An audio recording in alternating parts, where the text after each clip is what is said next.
नमस्कार साथियों, welcome to MCQ series. MCQ series का आज 44वां लेक्चर है। क्वेश्चन नंबर फर्स्ट है, 4 फरवरी 1922 को हुई चोरी चोरा घटना के संदर्भ में निम्नलिखित कथनों पर विचार कीजिए।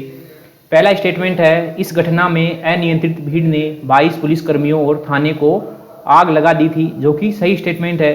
दूसरा स्टेटमेंट है, इस घटना में हुई हिंसा के कारण गांधी जी ने 11 फरवरी 1922 को असहयोग आंदोलन वापस ले लिया था। एकदम सही स्टेटमेंट है। चोरी चोरा की घटना की वजह से गांधी जी ने असहयोग आंदोलन को 11 फरवरी 1922 को वापस लेने का फैसला किया।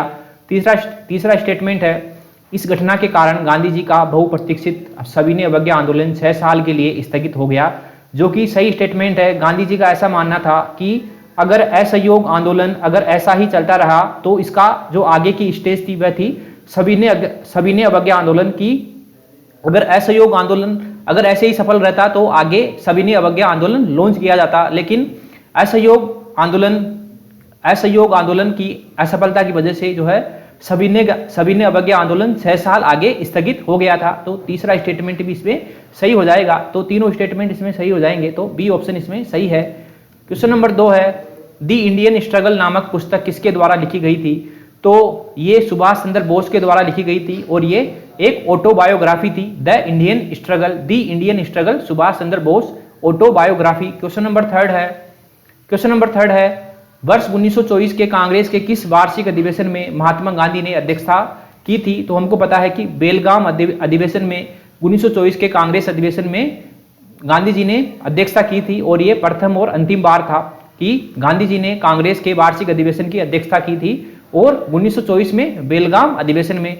क्वेश्चन नंबर फोर्थ है, निम्नलिखित कथनों पर विचार कीजिए। पहला स्टेटमेंट है 1922 ईस्वी में कांग्रेस के गया अधिवेशन में परिषदों के चुनावों में भाग लेने के प्रस्ताव को स्वीकार कर लिया गया, जो कि गलत स्टेटमेंट है।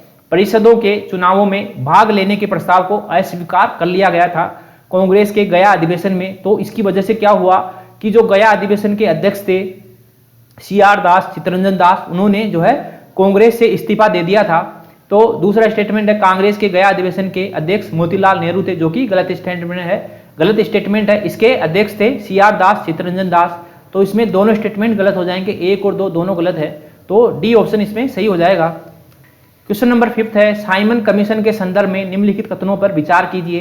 पहला स्टेटमेंट है, इसका गठन 1909 ईस्वी में मोर्ले मिंटो सुधारों की जांच करने हेतु किया गया था, जो कि गलत स्टेटमेंट है। इसका गठन किया गया था 1919 के भारत शासन अधिनियम के अनुसार लागू की गई द्वैध शासन प्रणाली की सफलता या विफलता की जांच करने हेतु साइमन कमीशन का गठन 1927 में किया गया था, जबकि इसका गठन 1929 में किया जाना था। कमीशन का गठन इसके निश्चित समय से 2 वर्ष पूर्व किया गया, सही बात है। इसका गठन 1929 में किया जाना था, जबकि इसका गठन 1927 में ही कर लिया गया था। तीसरा स्टेटमेंट है, इस कमीशन के सभी 7 सदस्य श्वेत थे। एकदम सही स्टेटमेंट है कि सभी सदस्य श्वेत होने की वजह से ही साइमन कमीशन का भारत में बड़े पैमाने पर विरोध हुआ था। तो इसमें 2 और 3 स्टेटमेंट सही हैं, सही 2 और 3, बी ऑप्शन इसमें सही हो जाएगा। क्वेश्चन नंबर 6 है, दिसंबर 1927 में हुए कांग्रेस के मद्रास अधिवेशन जिसकी अध्यक्षता M.A. अंसारी ने की थी के संदर्भ में निम्नलिखित कथनों पर विचार कीजिए। पहला स्टेटमेंट है, इसमें साइमन कमीशन के बहिष्कार का संकल्प लिया गया, जो कि सही स्टेटमेंट है।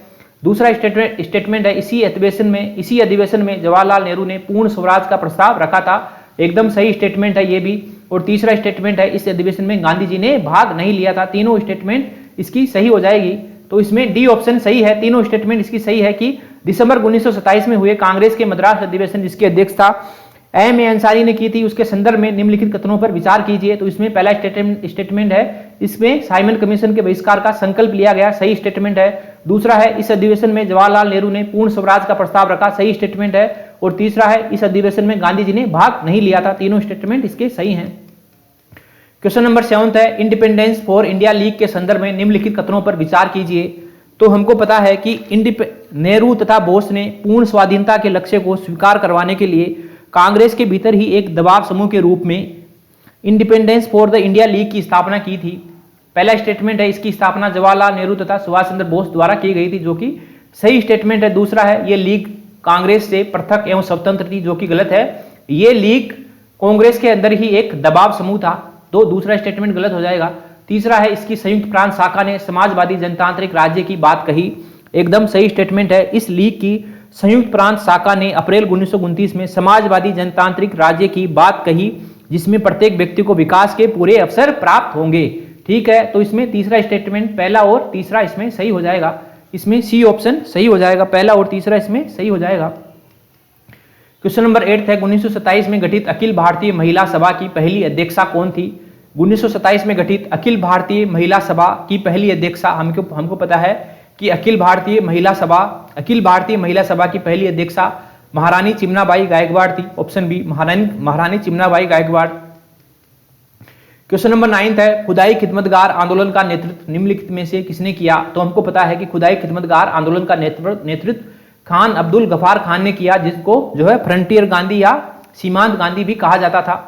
खुदाई खिदमतगार आंदोलन का नेतृत्व अब खान अब्दुल गफार खान ने किया। क्वेश्चन नंबर 10 है रानी गेडिनल्यू के संदर्भ में निम्नलिखित कथनों पर विचार कीजिए। रानी गेडिनल्यू के संदर्भ में निम्नलिखित कथनों पर विचार कीजिए। पहला स्टेटमेंट है इन्होंने असम में सविनय अवज्ञा आंदोलन का नेतृत्व किया, जो कि गलत स्टेटमेंट है। सविनय अवज्ञा आंदोलन के दौरान रानी गेडिनल्यू ने मणिपुर एवं उसके आसपास के क्षेत्रों में ब्रिटिश शासन के विरुद्ध विद्रोह को प्रशंसनीय नेतृत्व दिया था। तो मणिपुर और उसके आसपास के क्षेत्रों का नेतृत्व किया था रानी गेडिनल्यू ने, तो इसमें असम गलत हो जाएगा। दूसरा है 1932 में इन्हें गिरफ्तार कर आजीवन कारावास की सजा दी गई थी, जो कि सही स्टेटमेंट है। और तीसरा है महात्मा गांधी ने इन्हें रानी की उपाधि दी थी, जो कि गलत है। जवाहरलाल नेहरू ने इनको रानी की उपाधि दी थी और उनको पहाड़ों की बेटी कहकर संबोधित किया था। तो इसमें केवल दूसरा ऑप्शन सही हो जाएगा, केवल बी ऑप्शन इसमें सही है। हमको सही ऑप्शन ही चूज करना है, केवल बी ऑप्शन ही इसमें सही है। ठीक है साथियों, एमसीक्यू सीरीज का लेक्चर नंबर 44 यही समाप्त होता है। मिलते हैं अगले लेक्चर में, तब तक के लिए थैंक यू वेरी मच।